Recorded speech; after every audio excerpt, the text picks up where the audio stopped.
Bienvenidos al programa Diálogos en Tierra, un programa con personalidades del mundo de la cultura, del arte, de los deportes y de cualquier actividad relacionada con nuestro ejército. Hoy tenemos con nosotros a Ramón Martínez Márquez.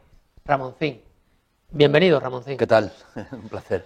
Pues encantado de que estés aquí en nuestro Palacio de Buenavista, en nuestra salón. Lugar maravilloso. Salón Quijote.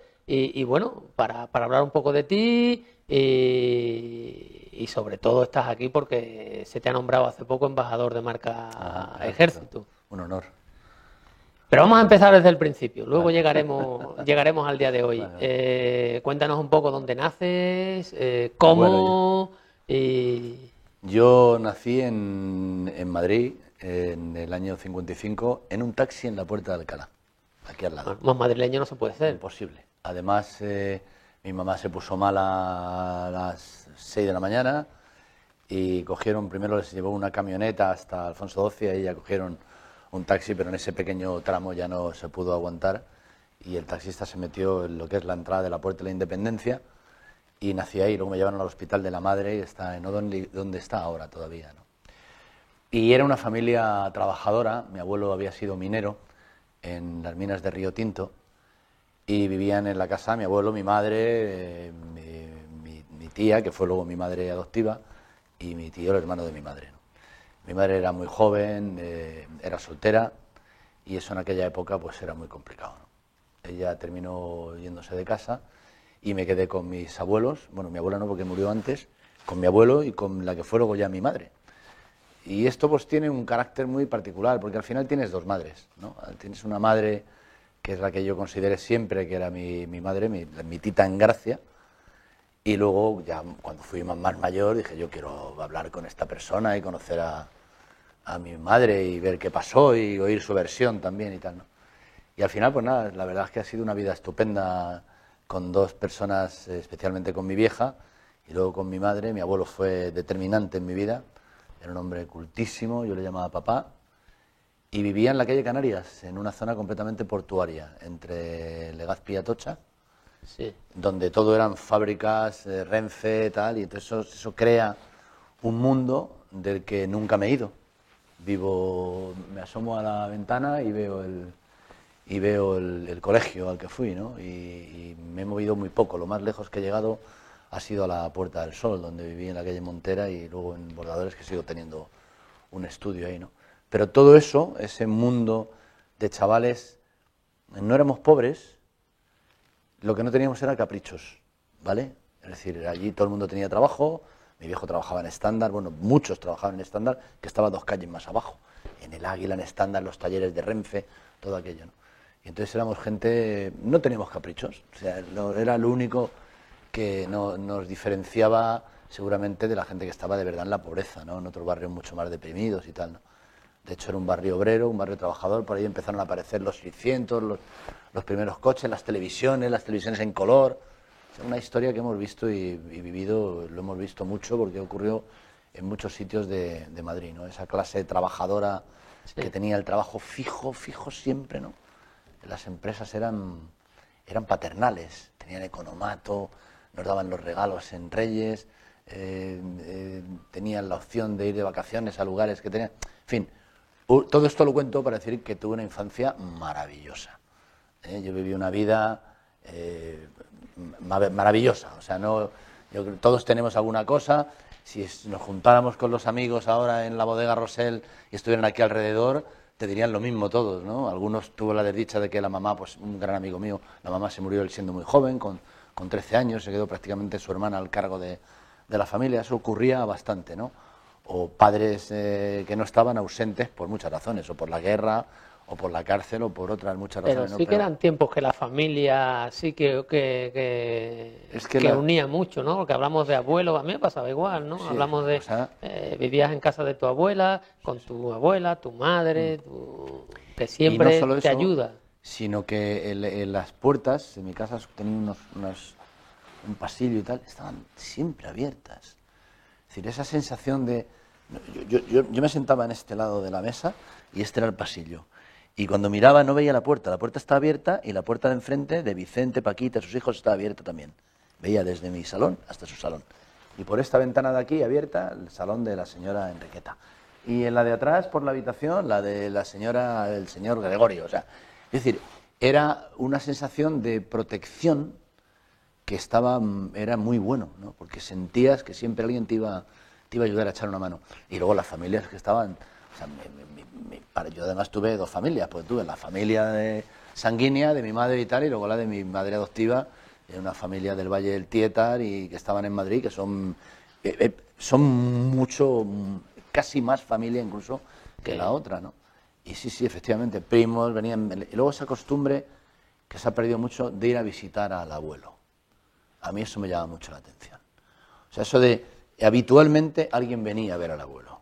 Alguno de sus nietos o de sus sobrinos, tal, alguien venía a ver al abuelo. O ver a los titos. O nosotros vamos a ir a casa a ver a no sé quién. O sea, esa sensación de proteger la familia, y no tiene nada que ver con un rollo tradicional ni reaccionario, que rápidamente alguien dice, no, es como tiene que ser, ¿no?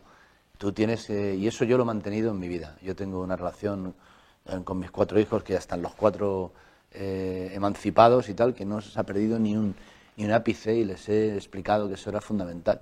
Visitar y tal. Nos queda una abuela viva, la abuela de mi hija mayor, de Ainhoa, y es la abuela de todos, ¿no? Y entonces esa sensación creo que fue estupenda para formarnos. Yo creo que eso, o sea, si la pregunta es, ¿a ti quién te...?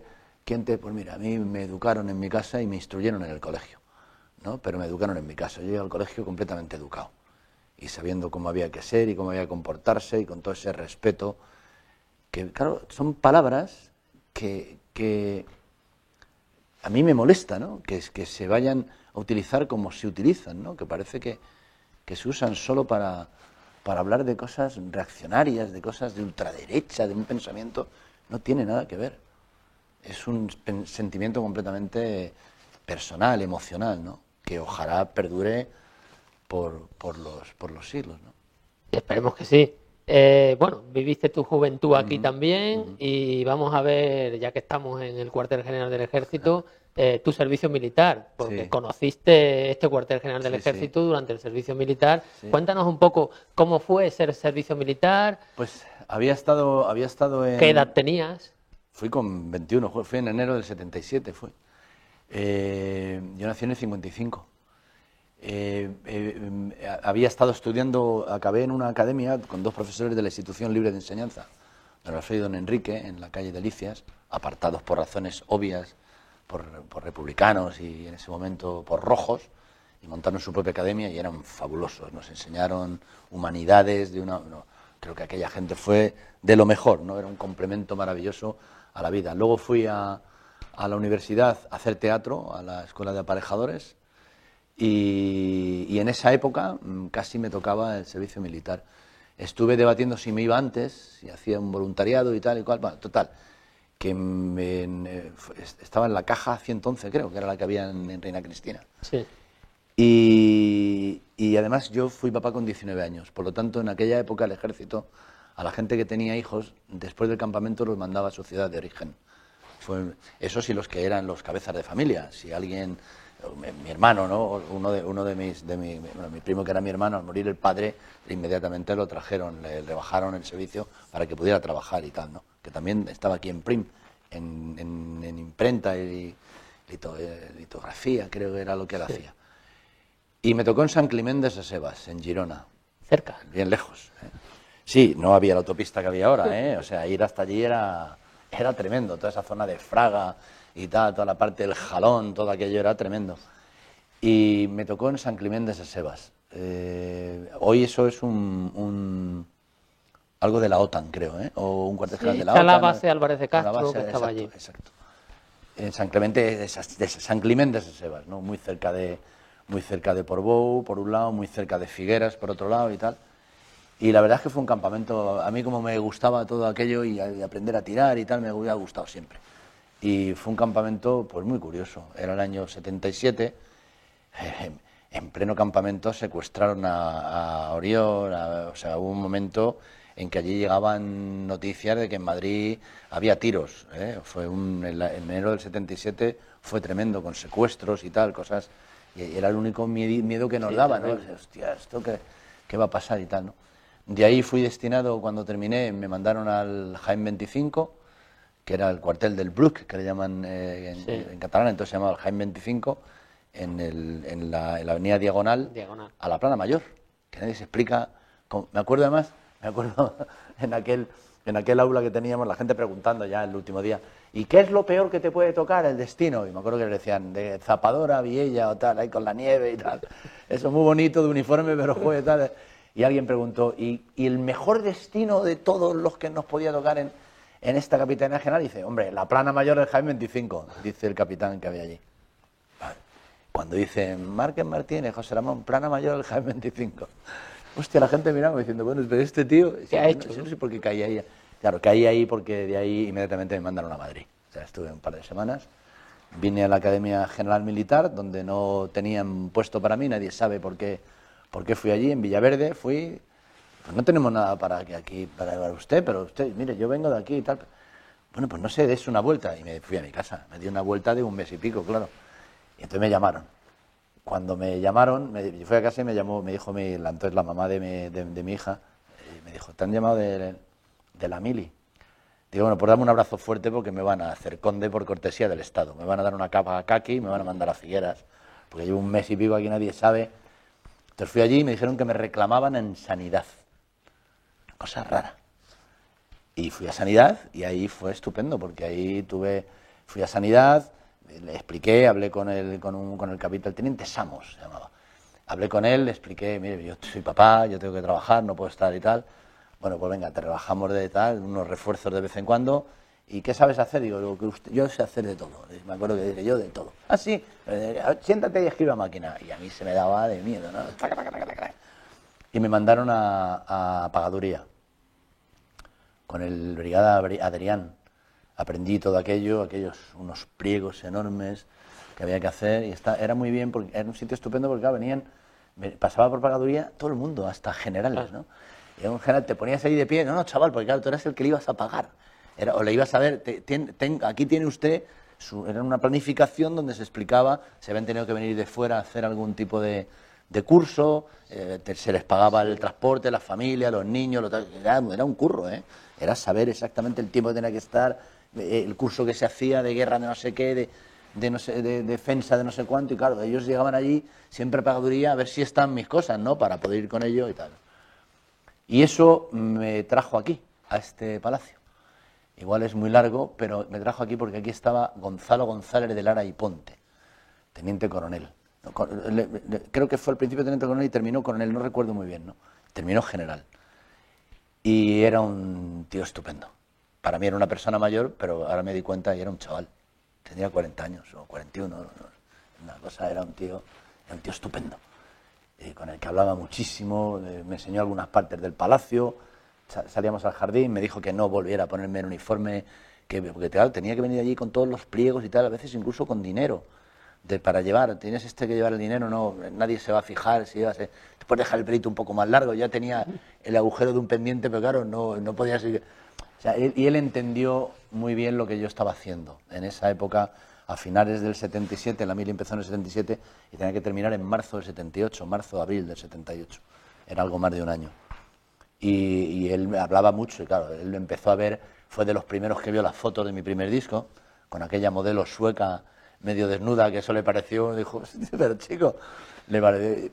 Y entonces estaba en la mili y estaba grabando el primer disco, estaba en la mili y ya estaba grabando, ya había hecho algún pequeño concierto, ya tal. Y entonces me preocupé mucho porque me sacaron en Interview. Me había ido a Barcelona a tocar, que no tenía por qué me iba a Barcelona. Y me fui, tocamos, no dormimos en el aeropuerto y volví a Madrid, ¿no? Y entonces estaba muy preocupado y le dije, he estado en Barcelona haciendo un concierto se llamó el primer festival punk, se hizo en el Casino de la Alianza del Poblenou, con Mortimer, Peligro y la banda trapera del Río, ¿no? Y le dije, y han estado todos los medios de comunicación. Y yo no quería que me entrevistaran. Muchos pensaron, ¿quién se cree que es? Que yo no quería que me entrevistaran. Entonces los metieron a todos ahí en un cuarto con la prensa de entonces que te trataban como, bueno, a ver tú o sea, era una cosa, señores acostumbrados a tratar pues con otro tipo de artistas, ¿no? Y efectivamente, joder, me sacaron a doble página en el Interview. Y el titular decía, grita, escupe, vomita, era una cosa literaria, y arenga sobre el micro, niños de papá, ¿cómo era? Decía, niños de papá, lo que os dan lo despreciáis y nosotros, en cambio, vamos a luchar por lo que no hemos tenido de nacimiento y tal. Él lo vio y dijo, bueno, no te preocupes, no pasa nada, yo hablaré con el brigada y con el capitán, que ya era capitán Samos en el cuartel general y tal, le diré que yo te había dado permiso, no te preocupes y tal. En fin, él entendió que yo no iba a hacer carrera militar en ese momento, comprendió que tenerme aquí en los 5 meses esos siguientes iba a complicar todo y trató con quien debiera tratar en aquel momento, dijeron que podía ser prescindible. Por cierto, tenía una hoja de servicios estupenda, me comporté como un auténtico defensor en una noche de guardia donde hubo un asalto, un intento de asalto. Cuéntanos eso, del asalto. Pues fui a hacer un retén, era un refuerzo, y ya nos avisaron. Le llamaban los cantones a esa zona en lenguaje militar. En la parte de los cantones y tal nos están avisando que hay movimiento de coches muy raro, en particular se han visto un par de coches tal, vigilad, tener cuidado y tal, no vayamos a tener una tontería, es una cosa. Esa parte de sanidad estaba enfrente del Gómez Zulla, pero todo aquello que había era campo, Había una parte que era como, había hasta un humedal, o sea, entre sanidad y el Gómez Zulla había un humedal, o sea, era una cosa, era verdaderamente tremendo. Y esa fea costumbre de poner en las garitas, en vez de los focos apuntando a la calle, apuntándonos a los soldados, supongo que para no nos durmiéramos. Y de, joder, somos el blanco perfecto, o sea, las garitas eran, y una cosa que no entendía, digo, coño, esto debería estar en otro lado y tal. Y en la guardia yo me pasaba las guardias muy bien porque me las pasaba cantando. Entonces yo sabía que llegaba allí, me ponía, me acoplaba, daba las órdenes, tal, no sé qué, la contraseña me la sabía, tal, me ponía y pensaba, en los 8 temas que iba a grabar en esa época y tal, los 8 temas, decía, con esto me ventiló casi 1 hora y pico, ¿no? Eran 2 horas que no lo retenía. Sí, 2 horas. Me retiro, si lo hago 2 veces o si en alguna canción paro y empiezo a pensar otra cosa, algún ritmo y tal, con eso entonces se me pasaban y la garita cantaba así, es de puta madre, porque tenía esa cosa, el sonido y tal, ¿no? Y en el retén ese de 4 a 6 de la mañana, que es criminal. Ese es criminal, o sea, ese es una cosa, ese terminas que no sabes dónde meterte, ¿no? Pues efectivamente, apareció un coche que se paró enfrente, justo había un descampado enorme, luego casas mucho más lejos y las vallas. Entonces paró allí un coche y tal, yo llamé a mi brigada, un coche negro, tal, no sé qué, no sé cuánto, tal. Cuando estaba hablando con él, digo, se está yendo, vale, estate atento y tal, no. Y al poco, pues volvió a aparecer otra vez y se paró y se bajaron 2 tipos y quedó otro en el coche. Y además se bajaron y se tiraron a tierra, nada más bajarse. Hostia, yo lo vi, claro, imagínate. No sabes qué hacer, ¿no? O sea, es una reacción y tal. Claro, pasaron la parte esa de debajo de la vallita, que era una vallita de nada, si es que tampoco era una cosa. Pero es que yo estaba encima, haciendo la guardia encima del polvorín. Había un pequeño polvorín y me tocó el polvorín. Ya me puse a hablar con el brigada, no recuerdo muy bien, o sea, una cosa, es un momento te pones muy nervioso. Y cuando les vi acercarse, claro, les di el alto un par de veces, disparé una vez al aire, que no ves cómo suena un CEME a las 5 de la mañana en Carabanchel. O sea, se despertó todo Carabanchel. O sea, una cosa, ¡pum! Pepinazo. Bueno, lo primero que hice fue romper la luz. Sí. O sea, lo primero que hice. Saco la culata y rompí la luz. Porque dije, esto es lo primero. Y luego desde allí había unos pequeños ventanales, tiré al aire y no se rajaron. O sea, los tíos siguieron. Y entonces nada, disparé a la tierra y tal, se me da muy bien, disparo muy bien, sabía perfectamente lo que tenía que hacer y disparé a tierra, ya se arrepintieron, ya pensaron, este no es un soldadito que se va a asustar, o quienes quieran que fuera, que no, igual no querían hacer una gracia, que no se sabe, ¿no? Y ya cuando ellos se iban y se metieron en el coche, yo le quería darle a la rueda del coche. Y entonces tiré a la parte de atrás con mucho cuidado de no pegar, dije, no puedo pegar a la puerta, no se vaya a matar a alguien, y tiré abajo la rueda del coche, pero di justo en la parte del culo del coche. Era un 2 que apareció después, abandonado, con el impacto, Y nunca me dijeron quiénes eran, ni qué eran, ni nada y tal. Bueno, estamos hablando del año 77, 77, claro, no eran años... Cagal, Claro, puede ser Grapo, cualquier cosa, Grapo, cualquier cosa. era una época... Entonces, esto nunca lo habíamos contado, hasta que llegó Roberto Gómez, como no, que es un bocas, y en una presentación de un disco, él decía, este es un héroe del Ejército de Tierra, aparte de enseñar a la gente a escribir. Yo me entretenía con eso, ¿no? Venían muchos chavales que no sabían leer ni escribir, cuando estaba allí en Pagaduría, porque trabajamos un ratito y luego el tiempo pasamos por allí deambulando, ¿no? Y entonces los que veías que venían de fuera, que no sabía, hice allí a 4 o 5 y les contaba historias. Y este repelió un ataque de terroristas. Bueno, Roberto se pasó, pero claro, era o tú o ellos. O sea, creo que bueno, se sabía, todos sabíamos claro. en ese momento que si en un puesto de guardia pasaba algo, y tú te habías quedado dormido, o llegaban allí y te quitaban las armas y tal, el primero que te lo ibas a ganar era tú, seguro. O sea, es una cosa tremenda. Pero bueno, no pasó nada, no fue más allá de aquello. Yo hice todo perfecto llamando al brigada, lo estuvieron escuchando todo, vieron que di el alto, que disparé al aire, o sea, todo perfecto. Y nada, cuando se lo conté a Gonzalo, él no se lo podía creer, él no se lo podía creer. Este hombre le pasa de todo, ¿no? Decía, esto es una cosa insólita. ¿Y has vuelto a tener contacto al final, con él? Pues mira, con el teniente coronel. Hablamos mucho, llegó a general, no sé si antes era de brigada, de división. Sí, brigada, división. No sé exactamente cuál, llegó a general, hablábamos siempre, le llamaban Navidad, o él me llamaba a mí, desde chiquillo, le invité a algún concierto y un tiempo más tarde le llamé, le noté un poco bajo y entonces hablé con la hermana. Me dijo, es que tiene un cáncer. Hostia, ¿cómo que tiene un cáncer? Y claro, cuando tú te enteras que esa persona tiene en ese momento 70 años solo, pues es cuando dices, joder, pues es que era un chaval, claro, si es que era un chaval.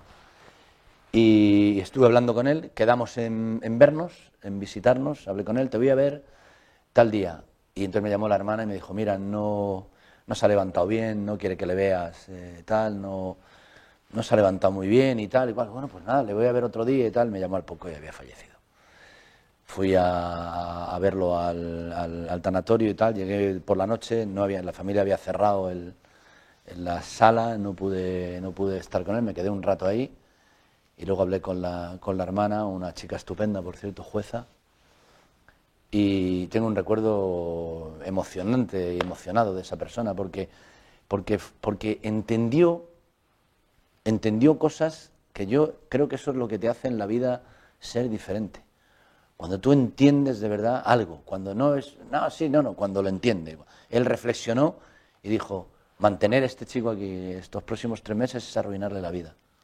O sea, hay que darle libertad para que grabe su disco, para que tal. O sea, cuando salió mi disco yo todavía tenía tiempo de servicio militar, ¿no? Fue muy divertido porque ya cuando me llamó el brigada, que tienes que venir a devolver el uniforme y tal, digo, me quiero quedar con el de faena. Bueno, eso ya hablaremos y tal. Digo, por lo menos la chaquetilla que me queda muy bien y me la he puesto alguna vez para cantar y tal.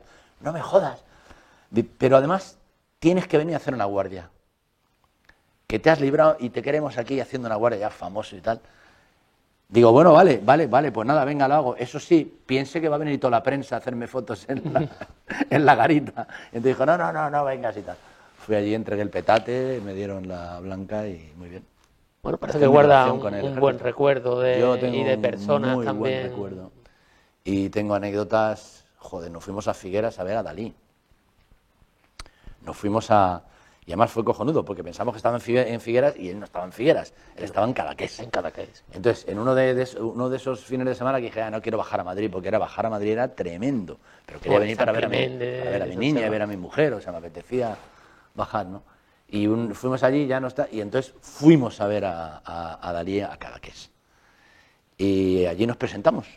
Otro chaval, ¿cómo se llamaba? No me acuerdo, un tío muy grandote y tal, que lo pasaba muy mal, porque se enteró que la novia sabía... gente de que no habían salido del pueblo en la vida, y entonces que alguien le diría, tu novia la hemos visto en el baile con no sé quién, y sí. Bueno, ya se quería matar él, y matar a todo el mundo, y matar a la novia, era una cosa.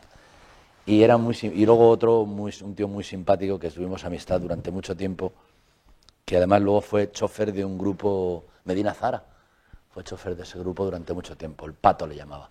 Y allí que nos fuimos a ver a Dalí, con 2 cojones a la puerta, vestidos de militares. ¿Y os recibió Dalí? Y nos recibió. señor Dalí. ¿Y era tan escribió. excéntrico como Qué va. realmente aparentaba o era Había todo? 3 chavales, 3, pero era como, pero bueno, estos jóvenes y tal, esa cosa, pasen ustedes, pasen.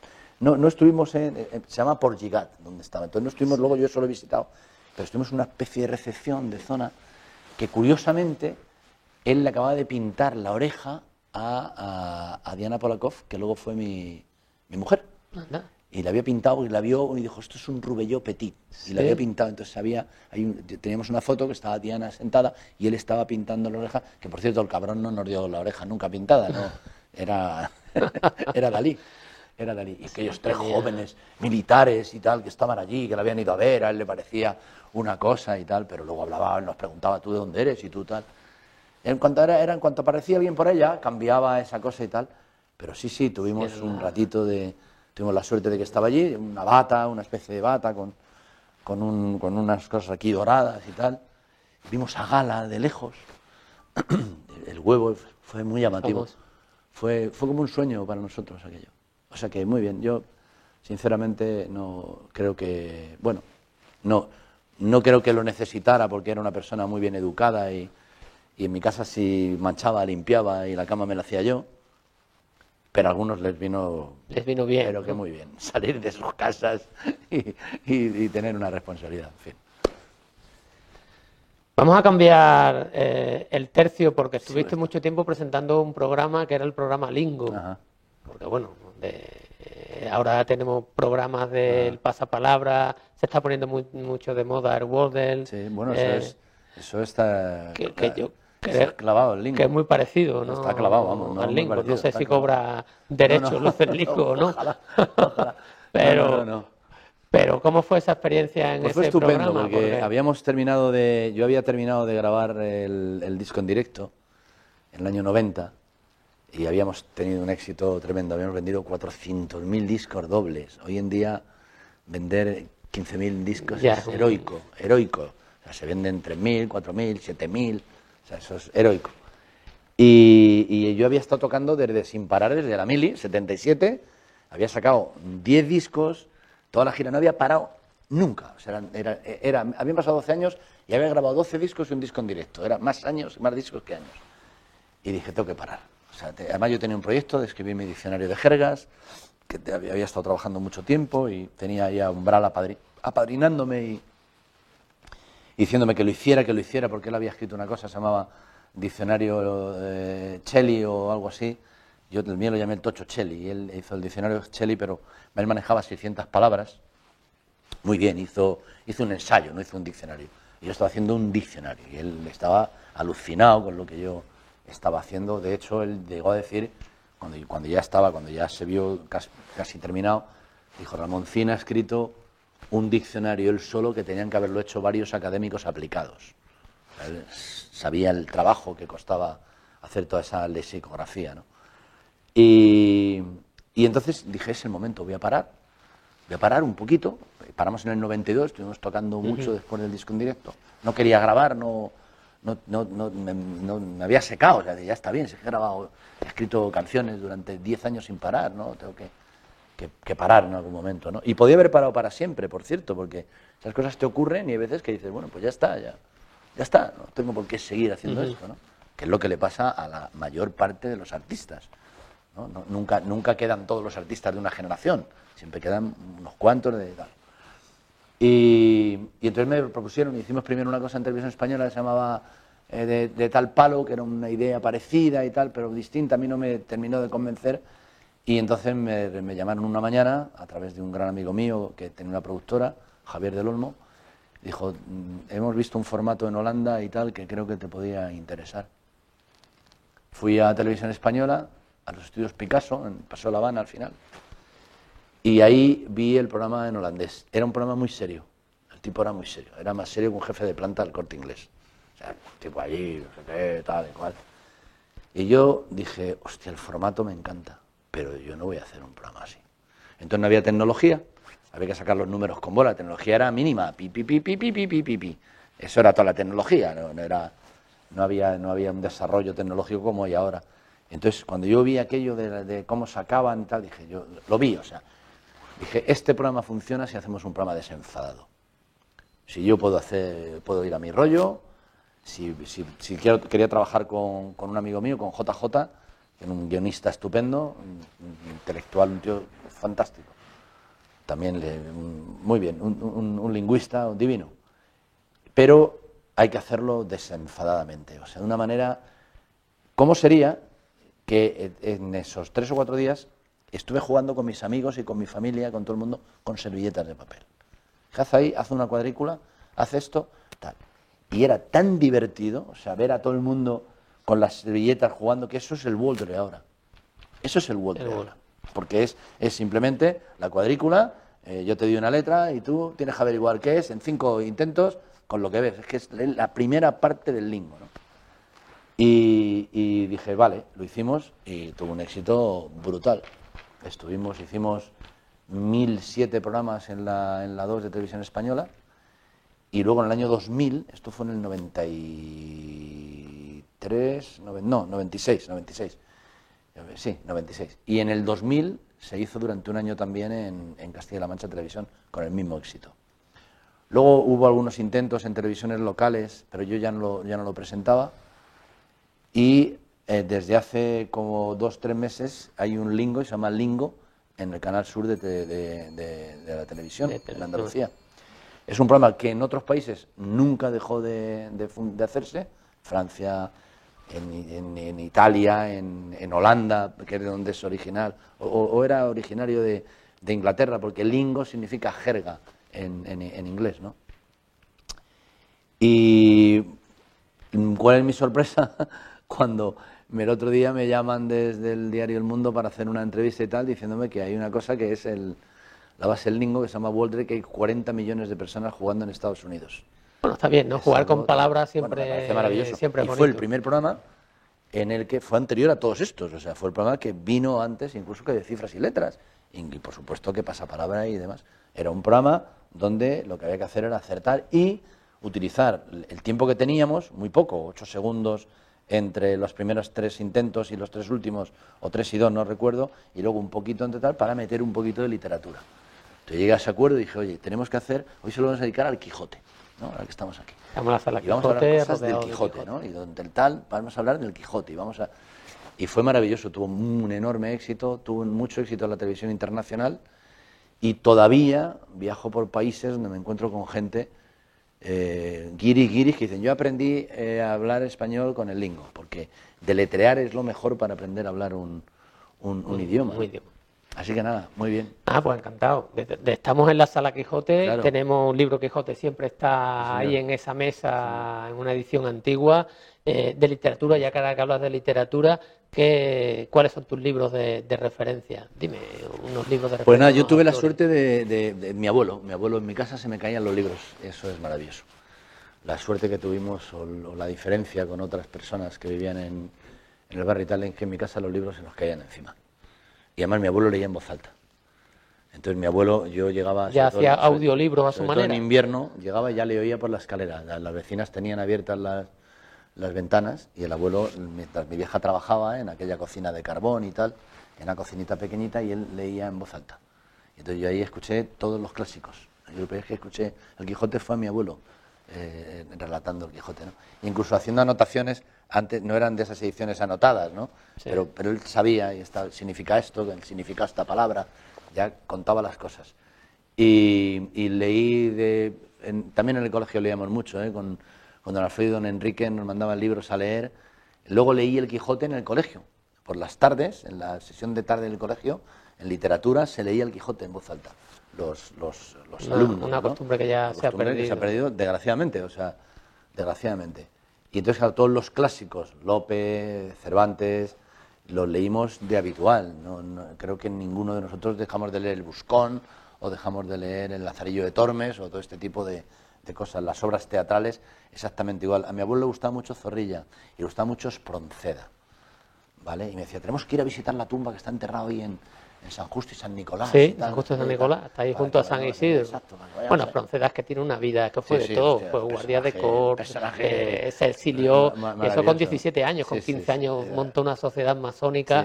A mí me sorprendió, yo cuando me decían, ¿tú qué querías ser? Y yo, Espronceda. Luego, es increíble en la calle Isabel. ¿Cómo está tan olvidado? Sí, Sí. ¿Cómo es posible?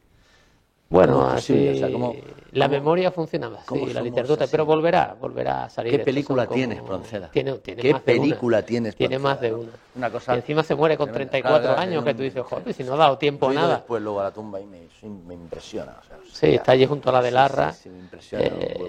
Bueno, veo que tienes Y luego un... leí mucho, no quiero dejar No, de contar esto. dime, cuéntalo. Leí mucho toda la Beat Generation, me gustó mucho. Ah, sí. Kerouac, Ginsberg, todo aquello fue fundamental para mí. Has estado en la las Tánger las Internacional. lecturas, claro, es que todo aquello fue para mí una lectura maravillosa. Y no tengo escritores favoritos, pero tengo pasión por Roberto Louis Stevenson. Cuando uno lee a Stevenson, cuando uno lee a ese hombre y sobre todo lee su vida y en algún momento fue el escritor más importante del mundo. Sí. Él se fue a vivir a los mares del sur por un problema de tuberculosis, era tuberculoso y anduvo mucho tiempo buscando un lugar, salió de Escocia y terminó en los mares del sur y ahí escribió cosas maravillosas. Ahí hay una anécdota de cómo escribe Dr. Jekyll y Mr. Hyde. Él se sentaba en la habitación más incómoda de todas y escribía sentado en una esterilla y mojando, ¿vale? Total, que termina de escribir Dr. Jekyll y Mr. Hyde. Él escribe, él se enamora de Fanny Osborne, que es una mujer separada y tal, y eso estuvo muy mal visto en aquella época, y tenía un hijo. Y él escribe Los mares del sur como cuento para él, para este chico, para leérselo en voz alta. Entonces hay un momento en que escribe Dr. Jekyll y Mr. Hyde. Entonces tenía la costumbre de bajar y al pie en un filandón, Sí, leía en voz alta la obra. Total, que va, les lee la obra, es una obra cortita, y cuando termina, pues el niño no acababa de entenderlo, y ella le dice, ¿qué opinas? Y ella le dice, tú lo sabes hacer mejor. O sea, ella le da el tío tira la obra a la chimenea allí delante, en ese mismo momento, tira la obra a la chimenea, se encierra durante un periodo de tiempo muy corto, de 4 o 5 días, y sale con ese Dr. Jekyll y Mr. Hyde que hoy conocemos y que forma parte de cómo entendemos la vida. O sea, la velocidad de escritura en papel, mojando la tinta. Es que escribió tan rápido como escribimos ahora delante de un ordenador. Y luego con esa calidad, ¿no? Esa literatura. Y esa obra. Desgraciadamente él quería enterrarse en el Monte Baea. Se muere por todo lo contrario de lo que temía, porque muere de un derrame cerebral, muy joven. Le llamaban Tusitana, el contador de cuentos.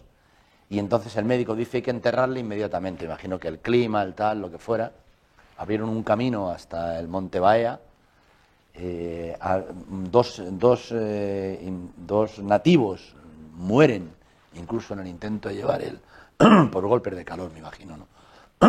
Y allí lo entierran con un poema precioso que dice: bajo el inmenso y estrellado cielo, cavad la fosa y dejadme yacer.